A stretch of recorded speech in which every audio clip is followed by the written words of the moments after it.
Hello, I'm Chris. Welcome to my reading corner.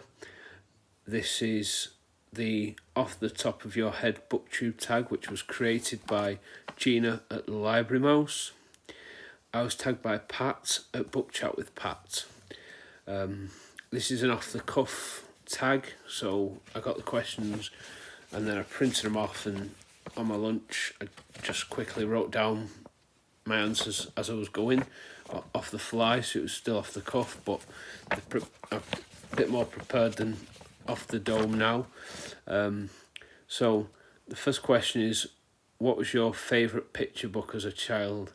Now I found this hard because I don't really remember reading things like The Hungry Caterpillar or books like that, so I kind of said Biff and Chip, which I'm not sure if it was ever in America, but it was like children's books, and I remember them being quite popular as a kid, and everyone kind of wanted to read them at primary school when I was younger, so that's what I picked. Question 2 is, what series did you love as a child? Now I've wrote a few down for this. I've actually wrote Goosebumps.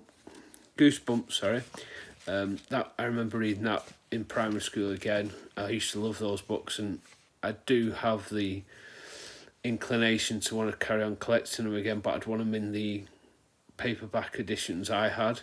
I guess that's probably a bit of nostalgia in that as well. I remember also reading the Enid Blyton story collections. I remember having a lot of them. 13 O'Clock and Other Stories is one that stands out still now, and if I saw it somewhere I'd probably pick it up. And also I remember having the Mr. Men books as well. I remember like going to my grandma's on a Sunday afternoon and picking one up from Morrison's. Just probably those three, but probably more Goosebumps than Enid Blyton. Worst book I have ever tried to read. Now, I do have a caveat for this. It's Morris's autobiography. It's a Penguin classic, which I don't agree with. However, the caveat is I'm a massive Smiths fan. But it's the only book that I've DNF'd twice. And it's just so convoluted that I've struggled with it. I want to read it, but I'm not sure. It's been a bit of a white whale, I think, that one. I think I'd find longer books easier to finish than that. I don't know. There's no chapters to it. It's just, there's no flow to it. It's just I don't want to say a bit of a mess, but I suppose I've said that now. So I just feel like it's as a Smiths fan, it's disappointing, I think. Because I mean, I got in a quick story. I got into the Smiths. A friend lent me a CD, and I put it in when I was driving. I don't currently have a car just because of all the lockdowns and stuff, and not travelling to work at that point. So he lent me a CD, and I was listening to it, and the first few songs were okay, and then This Charming Man came on, and that was it. I've been hooked ever since on the Smiths, but that book is just a disappointment for that reason. Anyway, on to the next question before I go down a further rabbit hole on the Smiths. Your favourite book, your favourite reading or book memory? Now I found this one hard as well, because I was like, I don't really remember like reading a specific book, you know, like, I don't know, say when Harry Potter's came out, they were quite big when I was younger, but I don't really remember like the big rush. I probably got into them after the fact. So I picked being read to as a child. I used to like being read to as a child, and now reading to my son and reading the same books that I read, like The Twits and Matilda and that sort of thing, as well as like How to Hide a Lion from Grandma is a good one we like. There's a few that we like, and I can't think of them off the top of my head. Something about a rhino eating pancakes. Purple Rhino. I can't remember the title of that though. That one's a good one. Question number 5. A book you loved as a movie. Now, I've just recently watched Sideways, so I've picked that because it was on my mind and I enjoyed the film. And I've also picked The Watchmen, which I know is a comic book, but I picked that because it had a profound effect on me. I watched it at the cinema and didn't know anything about it. My mate said, "Do you want to go and watch The Watchmen?" I was like, yeah, sounds good. Why not? Went, and I was just blown away by it. So, those two. Number 6. A book you wish they would make into a movie. Now, this was so hard. I have no idea. No idea, because I started looking at books, and I was like, oh, this book it's got adaptations.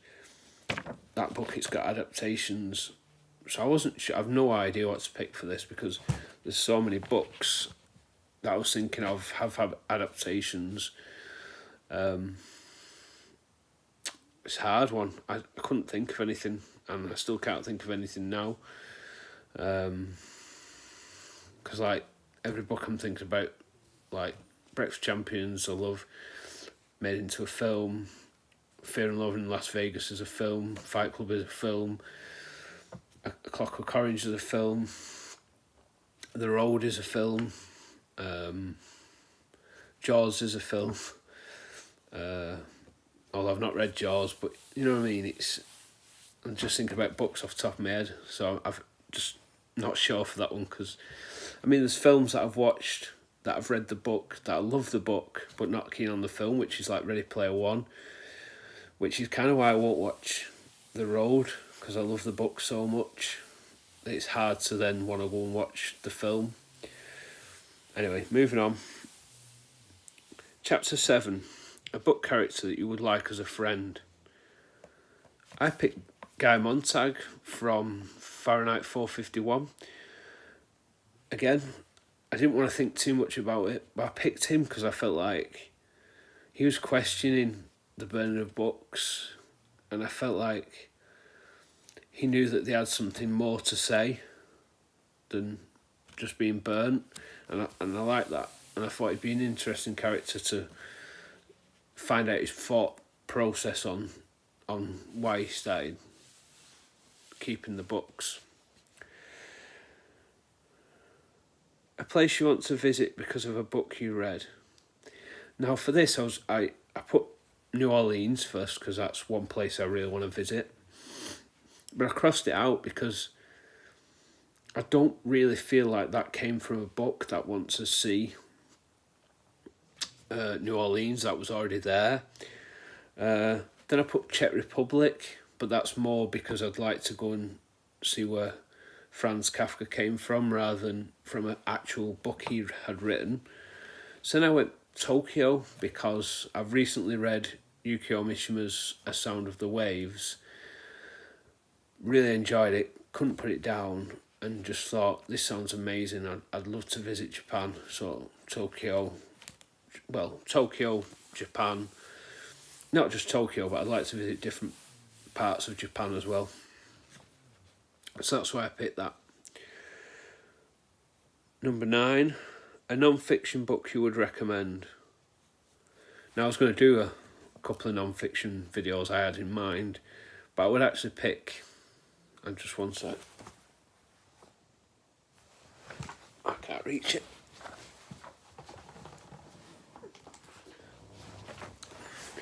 It's this book here. It's 50 Dead Men Walking by Martin McGartland. Brilliant. I don't know if you like non-fiction or if you don't, or if you're on the fence with non-fiction. I didn't think this was a non-fiction book. This read like a novel. It's about a guy who infiltrates the IRA, basically becomes an informant, and you don't realise the risk this guy takes to do that. And I just found I'd recommend this to everyone. But yeah, that's what I'd recommend. As soon as I finished it, I kind of was so close to starting it again.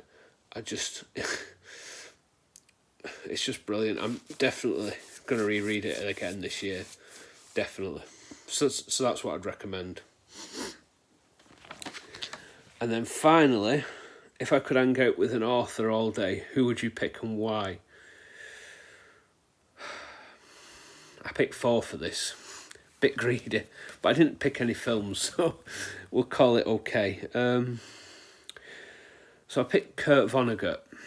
Now, Kurt Vonnegut, I think he'd be just an interesting guy to learn how he made his stories, because he had I think there's like lessons on YouTube that he's done that are really interesting. How if a character does this and then he ends up doing that, or he ends up doing this, and he's got like a bit of a flow diagram on the chalkboard that he's done, and I think it'd be interesting to learn from him. I also picked Charles Bukowski because I just think he'd have quite a few stories to tell about being down and out and going from that to then doing okay. And then George Orwell, he wrote 1984. I'd like to see what he thinks of the world now and how much of his book has happened. How much of that book has happened, because I think that would be interesting to see the comparison of what he thought would happen to what has happened. And then finally, again, Ray Bradbury, the writer of Fahrenheit 451. The way he was writing that, in the book, there's an introduction where he's going up and down he's in the library and he's found out he can pay so much to type, and he's up and down in the stacks, and it'd just be interesting to hear that tale from him as well.